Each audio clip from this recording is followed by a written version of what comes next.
తిరుపతి జిల్లా భాక్రపేట police station దగ్గర అర్ధరాత్రి హైడ్రామా నెలకొంది. పోలీస్ స్టేషన్ దగ్గర మెట్లపై హీరో మంచు మనోజ్ కూర్చొని నిరసన తెలియజేశారు. భాక్రపేటలోని ఓ ప్రైవేటు రిసార్ట్ లో మంచు మనోజ్ బస చేశారు. రాత్రి గస్తీ సమయంలో రోడ్డుపై కనిపించిన కొందరు ప్రైవేట్ బౌన్సర్లను పోలీసులు ఎవరు అని ప్రశ్నించి వివరాలు తెలుసుకున్నారు. ఈ విషయం తెలిసి రిసార్ట్ నుంచి పోలీస్ స్టేషన్ కు వెళ్లారు మంచు మనోజ్. తనను అరెస్ట్ చేయడానికి పోలీసులను ఎవరు పంపించారో తెలుసు అంటూ వాగ్వాదానికి దిగారు.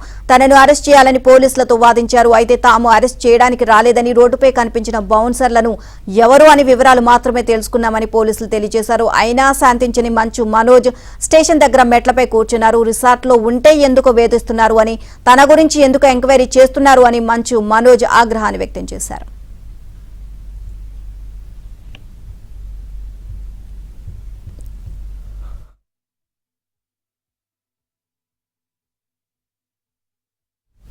ఓవరాల్ గా ఇదే అంశానికి సంబంధించి మరిన్ని అప్డేట్స్ మా క్రైమ్ కరెస్పాండెంట్ ప్రవీణ్ అడిగి తెలుసుకుందాం. ప్రవీణ్, మంచు మనోజ్ కి సంబంధించి పోలీసులు ఏమో జస్ట్ ఎంక్వైరీ అని చెప్తున్నారు, కానీ మంచు మనోజ్ మాత్రం లేదు, కావాలనే నన్ను అరెస్ట్ చేయడానికి ఇదంతా చేస్తున్నారు అని చెప్తున్నారు. సో అసలు ఓవరాల్ గా ఏం జరిగింది దీనికి సంబంధించి?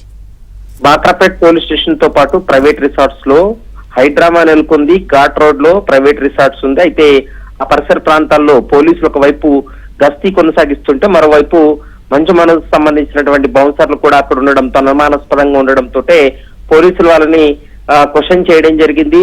ఎందుకు ఇక్కడ ఉన్నారంటూ కూడా వాళ్ళని క్వశ్చన్ చేసినటువంటి సమయంలో ఇట్లా ఆ మంచు మనోజ్ కు సంబంధించినటువంటి బౌన్సర్లమంటూ కూడా పోలీసులు కూడా చెప్పినటువంటి పరిస్థితి కనపడుతుంది. కొంతమంది బౌన్సర్లను కూడా పోలీస్ స్టేషన్ తీసుకెళ్లడంతో మంచు మనోజ్ కూడా పోలీస్ స్టేషన్ కు వెళ్లి కొంత హైడ్రామా నెలకొందని చెప్పాలి.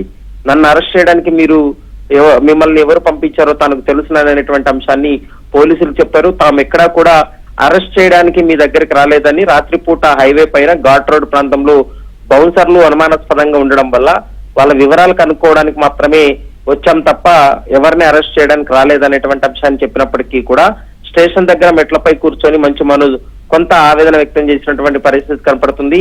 నేను ఉంటున్నటువంటి రిసార్ట్స్ లో వేధింపులకు గురి చేస్తున్నారు, మరోవైపు తన పేరు గురించి తన గురించి ఎంక్వైరీ చేస్తున్నారంటూ కూడా అతను మాట్లాడినటువంటి మాటలు ఇప్పుడు సంచలనంగా మారాయని చెప్పుకోవచ్చు. ప్రస్తుతం ఈ సంఘటనకు సంబంధించి పోలీసులు అయితే మాత్రం కేవలం ప్రైవేట్ సెక్యూరిటీగా ఉన్నటువంటి బౌన్సర్లను విచారించి వారిని కూడా వదిలేసినటువంటి పరిస్థితి కనపడుతుంది. నీలిమ.